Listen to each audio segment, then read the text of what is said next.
Welcome to the TFO podcast, where guests get to give their thoughts, feelings, and opinions on a variety of subjects. This podcast is hosted by your very own Stacy Cook, and as always, sponsored by Fool's Guide Life Coaching. Follow me on all social media platforms. So give it up for our guest today. Yeah. Who's Juan? Give me kind of an introduction. Born and raised in Muscatine, graduated high school here at MHS 1991, Generation X. Yeah. Just a blue collar worker, father, married to Tia, and got two kids, Alex and Arabella. And probably the most unique thing about me, unusual thing about me, is I fell in love with professional wrestling and decided I want to be a professional wrestler. Crazy. Which is not easy to do when you're growing up in Muscatine, Iowa, pre-internet. So before the information age, trying to become a professional wrestler was very difficult for several reasons. So. Do you feel like you were a professional wrestler? Yeah, I think I did become a professional wrestler. I didn't maximize my potential by any means, and I certainly didn't achieve all my dreams. I'm trying to think of the word, the capacity that I had, my potential was not even close to realize.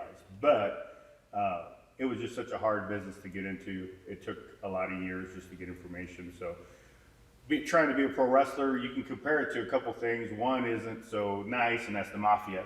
The Mafia, the mob is, a secret organization, and you can't get into that organization unless someone lets you in, right? Yeah. And once you're in it for life, and there's a lot of secrets to there. A nicer way to look at it is a society of magicians. So magicians had their secrets, right? They had their way of, this is how you do this trick. Well, those secrets were guarded, and they didn't just let anyone become a magician or become part of their world. So just trying to break into that world was just difficult because there wasn't, I always think, gosh, it must have been nice to have wanted to be an engineer, or I want to go in the Army. Well, you just go down and talk to the counselor, and the counselor says, hey, well, this is what you got to do, and you should join this, and you should go to college here. And I was like, well, I want to be a professional wrestler. Well, I can't help you. Yeah, too bad. Too bad. My parents couldn't help me. My family couldn't really help me. So in growing up in Muscatine, Iowa, still a town of 25,000 people, there wasn't really that many people that could help me out. So that was the biggest challenge when I was starting out. So. Okay. So, my guy, Macho Man, for whatever reason, he had the swag, right? Yeah, Macho Man was the man. And there was a few other ones. Andre the Giant. I mean, I'm telling my age. What'd you think of Ric Flair? I loved Ric Flair. He had that swag. I mean, it was those guys that really could talk that game, right? And you see The Rock now. And some of these other ones. You see, guys, it's interesting as Flair's gotten older. I think he's 73 years old or something like that.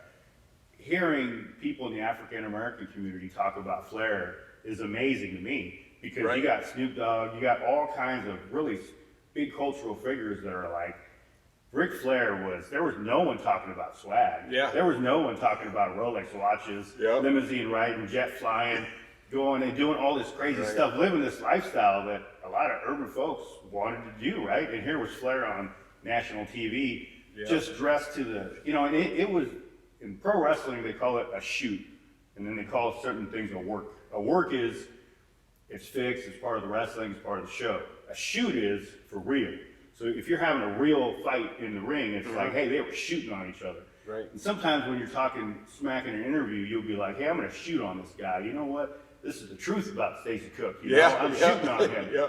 But with Flair, it was a shoot. I mean, that really was legit Rolexes. And he was going and getting custom-made suits, and spending $40,000 on robes and spending way too much money. He said I think he made $75,000 in 1975, and he spent $85,000. He said that was his story of his life for the rest of his career. He's always spent more than he made. But pro wrestling's just always got colorful figures. For me, since I began as a fan so freaking young, I'm going to talk about a guy that not a lot of people know, Tommy Wildfire Rich. I do because I'm not old. Yeah, you're Generation X too. Tommy Rich, when I turned on Channel 17, at 5:05 p.m. TBS. It always started 5 minutes Yep, later. yep. And I watched professional wrestling. Nothing in my life has ever grabbed me more than when I turned on that TV and saw professional wrestling. Some things have come close, the gym, weight training, Arnold Schwarzenegger, seeing magazines and stuff like that, but that just grabbed me. And Tommy Wildfire Rich was just a star. Yeah, I mean, he just he had was. charisma, and he could talk really good, and he just had some fire to him. And for whatever reason, 8-year-old Juan Cornell was just like, man. And it turned out as I got older, I wasn't the only one. Tommy Rich was a big star. He was on TV. Right. So for the first 3 years, he was my favorite wrestler. But I like Tony, Mr. USA Alice. He was one of my favorites too. As I began to watch more and more wrestling, it was the bigger guy. He was a big Tony guy. Alice Yeah, he was a very big huge guy. Yeah, yeah. and he was the first guy I ever saw on TV who I loved and was a big fan of. And then I got to see him live. And Wow, okay. I think it was at Palmer Auditorium in Davenport, Iowa, and getting to see him live in person. And I went up and grabbed his arms, and, slapped him on those legit 23-inch guns. He was legit. And he just military pressed his opponent, Steve Regal. They were third match in the show. I can still remember second Wow. row. It was just amazing. So it was just something I fell in love with. Who would be your favorite of football? It goes in stages, because Tommy Wildfire Rich was my childhood hero, and then I loved watching Ric Flair during that time period in the 80s. I really wasn't a huge Hulk Hogan fan. I was a Ric Flair guy, Right. in NWA. I remember seeing Flair wrestle Hogan in 1990, I think, 1991 at the Wharton Fieldhouse. Sold out 3 weeks before the show. They never sold out before the show, but that's how big the match was. I think there was 10,000 people there. Me and 3 other guys were cheering for Ric Flair. Everyone else was cheering for Hogan. Right. But it was super impressive, because Hogan did that thing where he would cut to the air. Oh, yeah. And then he would do that.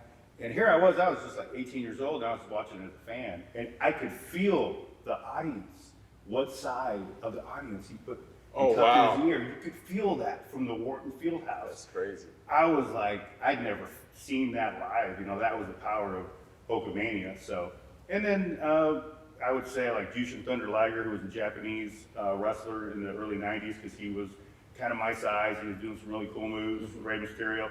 So as I began to wrestle and go from fan to wrestle to studying the craft, it changed. Eddie Guerrero was a big favorite of mine for a long time. He was Hispanic and great wrestling family. And then as I became also older, I started to think about, you get so ingrained in the craft that you start thinking about like these great technicians who are great wrestlers, but they don't really draw any money, and they're not main event stars. And then you're scratching your head and you're like, well, why did Ultimate Warrior was not a great wrestler, but people loved him? And then you start studying, well, yeah, he has this charisma, he had the makeup, he had the hair, he had the streamers. So there's a star power to pro wrestling that I began to And moves too, right? Yeah, Like their special move, whatever your signature moves. Yeah, whatever sure, those your are. finishing move, Macho Man's elbow off the top rope, and Yeah. stuff like that. So, yeah, honestly, I probably had a dozen favorite pro wrestlers, but I mean, the one I got to meet a few of my favorites and the guys who I watched as a fan and as a wrestler, and it was always cool to meet a big star. But when I met Tommy Rich in person, I was like, I tried to describe it to my son, Alex. I was like, meeting Tommy Wildfire Rich. I said, it's like, he's a big Star Wars fan, Alex is my son. And I said, imagine meeting Luke Skywalker. But it isn't Mark Hamill. It's Luke Skywalker. No, it's really Luke Skywalker. And he's got a lightsaber with him. I said, that's what it was like to meet Tommy Wildfire Rich, my childhood hero. When I heard that voice, it just was amazing. And as you get older, you're so grateful for those people that made you happy for a little bit as a kid. I had a good life, but for a lot of people that have a tougher life, they're really grateful for those moments of childhood where they had some joy. And sometimes that was 1 hour of wrestling once a week, right? But meeting Tommy, I was just so grateful. Like, God, you made my childhood happy, Did he live up to your expectations? Did you have enough time? Did you get to talk to him, or was it... I got to talk to him for a little bit. I regretted not getting my picture with him. In pro wrestling, you might have had this in the music industry. Here's another insider term, is marks. So like a mark is an old carny term where it's like you're stealing money from someone. Well, that's a mark, And sometimes people would call fans the marks. The fans are the marks, right? Yeah.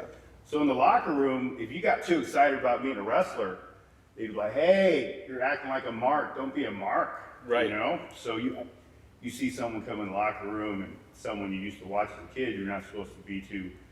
With him, I couldn't help but be a little excited. And at that point in my life, I didn't care. Call me what you want. Yeah. I told him. I was like, hey, man, Tommy, I loved you so much. 1983, I was your biggest fan. Yeah. And he's like, well, how old were you? I was like, oh, I was 8, 9 years old when I started watching you. Oh, you were just a kid. He was great. He did live up to my expectations. I just wish I would have just told that guy, hey, will you take a picture? Come on, man. Just one picture. I need a picture with this guy. I regret that. But no, he did live up to it.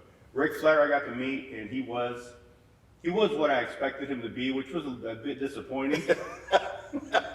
People said if you meet Ric Flair, unless you're a smoking hot, good-looking woman, or you're a pro wrestler who was his peer, chances are he's not really gonna give you a lot of time. And he was cordial to us, but he didn't really give you a lot of time. Didn't give us a lot of time. But hey, with Ric Flair, he was getting paid $10,000 for an hour of doing autographs. That's Can crazy. you imagine that at his age? Yeah. So who had the biggest influence in your life? And I don't know if it has to be somebody, maybe it doesn't have to be a wrestler, but somebody that kind of helped you along throughout this whole process. Well, I mean, biggest influence in my life, no doubt, is my dad, because I always think about, the example he set and what he would have done or what he would have thought. Like most of us, the older we get, we're just like, man, how did Dad do that? How did he handle that? Yeah. How did he handle those tough times? Or how did he get where he was at, right? Because you're probably just like me where, yeah, we got from here to there, but our dads were like getting from here to there, right? Yes, absolutely. And so, absolutely. yeah, my dad definitely had the most influence. And as I get older, I just try real hard sometimes, like, hey, be more like your dad. Don't be like this person. Yeah. Why don't you try to work hard to be more like your dad? And then I did notice, like, the guys who, in pro wrestling, Skandar Akbar, who's the guy who trained me, when I went to his wrestling school, I felt real comfortable there, and it just was a good match. And as I got older, I began to realize, well, he was like my dad. Yeah. You know, his mannerisms. He was a guy who was a very sweet guy, very kind, in a tough business, but he still had a good heart to him. There was a story about Act, just to show you how nice of a guy he was. He was trained by Lou Thez, who was this notorious like MMA type wrestler. He could submit you, and he was a great amateur wrestler, so he could really hurt you. Lou Thez could.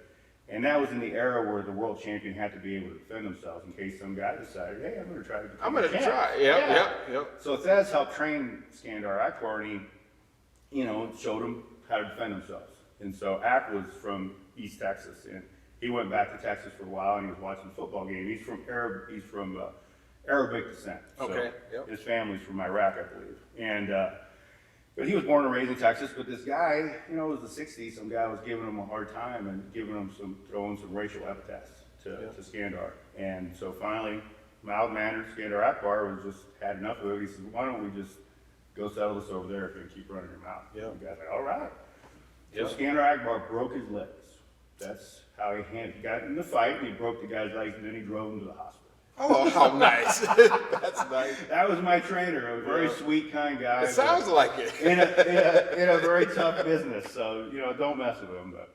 So I've gotten a chance, and I'm glad you brought up your dad, because I've gotten a chance to meet, I'm assuming they're the only two, but I got to meet two of your brothers. Yeah, right? my So only two brothers, yeah. I've met both of them, and they both are really good guys, right? Yeah. They're both nice. Yeah.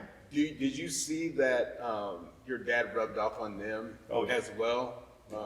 And because I see a lot of you in them, if that makes sense. Yeah, there's similarities. They're both my older brothers. And my brother George is a little bit more like my mom, but he also got some, like, he's more mechanically inclined like my dad was. He was into boxing, and he just had a toughness to him. He was in the Marines. Got a lot of that from my dad too. But Izzy was the most athletic. He had a little bit more of a temper, which he got from my mom. But all of us, I can see him, especially Izzy. He's changed and mellowed over the years. That he's trying to be more like my dad, just like I am. I think it's normal for the boys. Right? Is it? Yeah, I think it is. I mean, I see a lot of myself, or like with my dad, a lot of that similarities. Even in jobs and stuff, like I kind of never realized if I trace his career back, ours have a similar path. It's just weird. There's some things in common there. Yeah, no, I definitely know, especially I mean, especially with Izzy, with both my brothers. I mean, my dad had a heavy influence on us. I remember me and Izzy coached a Little League team, and they were struggling. Oh man, we won one game that year. He kept showing up for practice, even though he didn't have to. My son was on the team, but he's like, oh, I just keep hearing the voice of this guy saying, you got to finish what you started. And that was our dad, so. Nice. You talked about getting into the Mafia, and you talked about getting into the Magic, and that made me think about, everybody says pro wrestling is not real, right? Sure, so, but I've worked out with you a couple times. You can, I mean, it's not like you're not athletic, that you're not strong. You can do all these things. Is that fair to say that it's fake? Is that fair? I always use a different F word. I always say it's fixed. It's not fake. Okay. So we know it's predetermined before we go in there. And the business is weird because I turned into a bad guy for about 3 months at the end of this year. Okay. And I was talking to this young Hispanic wrestler from Dallas, Texas. These guys like 23 years old. And, these guys were born after I even started training them to wrestle. And I turned into a bad guy, and I'm like, hey, he had done that before too. He turned from a good guy to a bad guy. I was like, hey, did that hurt your merch sales? Did you have trouble selling stuff? And he looked at me like I was from another planet. He was just like, Juan, it isn't like that anymore. He said I sell a little more now. He's like, wow. I said, do they ever ask you, hey, why did you turn against your partner? He says, maybe 1 or 2. And I just say, oh, it wasn't working out. And they're like, oh, okay, well, how much are you selling this for? Right. It's such a different business. But when I started out, they did keep it a secret. So like Stone Cold Steve Austin, in his very first match, he had his first match at the Sportatorium in Dallas, Texas, which was kind of a famous old arena. And all the greats wrestled there, Harley Race, Ric Flair. And Stone Cold, his very first match, he had to change in the closet. So even though he had trained to wrestle, they told him, this is going to be your first match. You're going to wrestle this guy, Frogman LeBlanc. And they said, you're going to wrestle Frogman, and you're going to change in this locker room. You're going to change in this closet. You're not even allowed in the dressing room. This is 1989, and he don't even know what's going to happen. He's like, well, what am I supposed to do? Just go out there and show us what you got. Right. And he went out there. He drop kicked the guy. He arm dragged him, and he ended up winning the match. He said, but he said he didn't get to change in the locker room until I think the 3rd match. He said. With me, I did get to change in the locker room. It was 1996 when I had my first match at that Sportatorium. But I did not know until 2 hours before my match that no one had ever told me wrestling was fixed. I knew that there was something to it, of course, right?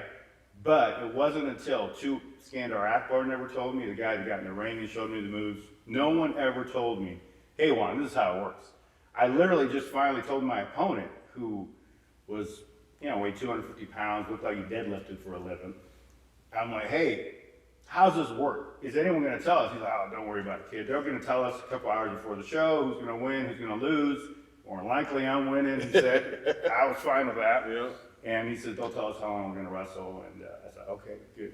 Until that moment, no one had let me in on the secret. Wow. So that's how secretive they kept it. I'd gone through all the wrestling school. And they'd never told you it was fixed before that? They never told that me is how. crazy. Yeah. I would have expected at the very beginning, it's like, okay, this is how we do this. This is how, I'd never. But it was like that young Hispanic kid that I was talking to at the wrestling show. He also was like, well, Juan, how did they do that? That doesn't make any sense. He's like, because, when he went to wrestling school, he told him from the start. Yeah. I was like, well, it was secretive. So I said, like, how many people, he went to Black and Brave, a really tough wrestling school, Davenport. I said, how many people started your camp? He said, 15. I said, how many graduated? He said, about 5. Yeah. All right. So imagine, it was the same way in the old days. In a year, 50 guys show up. I want to be a wrestler. How many of them end up being wrestlers? Maybe 3 or 4. Yeah.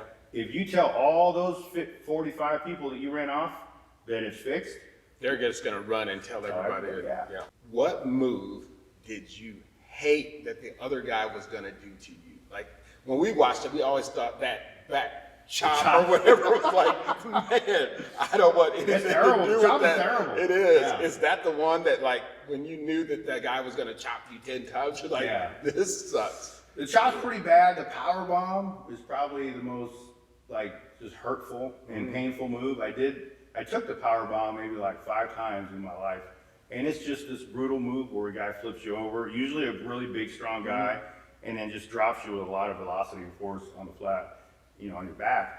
That was probably the most dangerous move. I took a pile driver a couple times, but those are legit very dangerous if the guy doesn't know what they're doing. Yeah, get your neck messed up. Paralyze it, you know. Stone Cold Steve Austin almost he did break his neck. And that was from Owen Hart, a really well-trained, you know, experienced pro wrestler. But the chops, honestly, are, as far as everyday moves, there's some moves at the end of the last 4 or 5 years, these young wrestlers, hey, I'm going to do that. No, you're not doing that. We're not going to do that tonight, you know. No chops. Yeah. Oh, the chops I didn't mind, but some other moves, I'm trying to think of some of them besides like the power bomb, chairs, getting hit with the chair outside the ring. I'm not doing that. You know? Are those real chairs? Oh yeah, they are. No, I would have. In my mind, I'm like, they got these flimsy chairs from Aldi or whatever. You might have a table that's rigged up. Okay. When you see people go through, or something. But no, those folding steel chairs, and they're brutal. I mean, they sting like crazy. They hurt like crazy, and hopefully the guy puts it on the back, you know, and not more towards your neck or your head. But yeah, those are the chops. The chops are bad, and I remember the match I just had, which was a pretty tough match. I went in there trying hard to work hard, and I stole a line from Hulk Hogan. I had never done this before, but my opponent was all fired up. It was the biggest match of his life at this point. It was a big match for me too. Gets me and he starts chopping me. I'm like, all right, yeah, we're gonna get some of these. I know that, right? You know, and he did 3 in a row.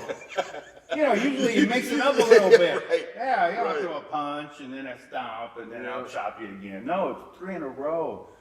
And the guy speaks Spanish. I hate that one. What's up with the And chops? he knew right away. He's like, oh. And I lock up with him again and I take him to the corner. And Hulk Hogan, I stole it from Hogan. I just whispered in his ear. I said, "We've already got their money." Why are you chopping? There's 270 people here. We did great. We did our job. This place is packed. Why are you still chopping? Yeah. We already got their money. I love it. Yeah. That is funny. And he said, I got it. Okay, bro. Yeah, and then it was my turn to light him up, and he knew. He's like, well, yeah, I got him. I'm getting chopped back. Like, go ahead. But yeah, the chops are horrible. So some schools run people off through their conditioning. Like they just make you like you think, am I trying out for the Navy SEALs here or something? This is ridiculous, you know, and that's how they run people off or weed out the people who don't want it. Other places, it's just something real physical like that, like chops. And that's what my wrestling school was like. It was like my 3rd or 4th weekend, the guy just put me in a corner and just lit me up with the chops. And then it was that question of, hey, you know, you still in or do you not? want to be a wrestler? Yeah, you know. Man, did you ever like try to do a move that it didn't do what you wanted it to do, and it like you got hurt doing it? Like I've seen people jump from the top rope out onto the floor or something that, and it's just like they miss or they, you know, it just doesn't work the way it's supposed to. Have you ever had that? Yeah, a few times. I used to do. They call it a lucha, like a plancha. It's just you're in the ring and your opponent's outside the ring, and you just go over the top rope. You grab that top rope, and I would be the guy that would jump on and land on that guy and do like a splash on the concrete, you know. So it's a pretty dangerous move, but you know, it was a cool move, and I saw a lot of Mexican luchadors do it, and I did that, and everything worked fine. And then one day it didn't. You know, the opponent didn't catch me. So I just landed splat on the concrete. Yeah. Oh, and man. my shoulder, I mean, it was pretty painful. And I finished the match, and I thought for sure I was injured really, really seriously. But it turned out, I mean, I just couldn't bench press for like 2 or 3 weeks. This is the power of youth. I recovered. Yeah, you came back. Was back doing 225 a couple months later for reps, you know. Did that same move again in my early 30s. And the guy caught me, and I think I tore my bicep or separated my shoulder, something pretty bad. Yeah. And to this day, I can't do chin-ups, and to this day, I can't do 135 for reps. The 225. 225 days just over. went away. Yeah, it's all gone.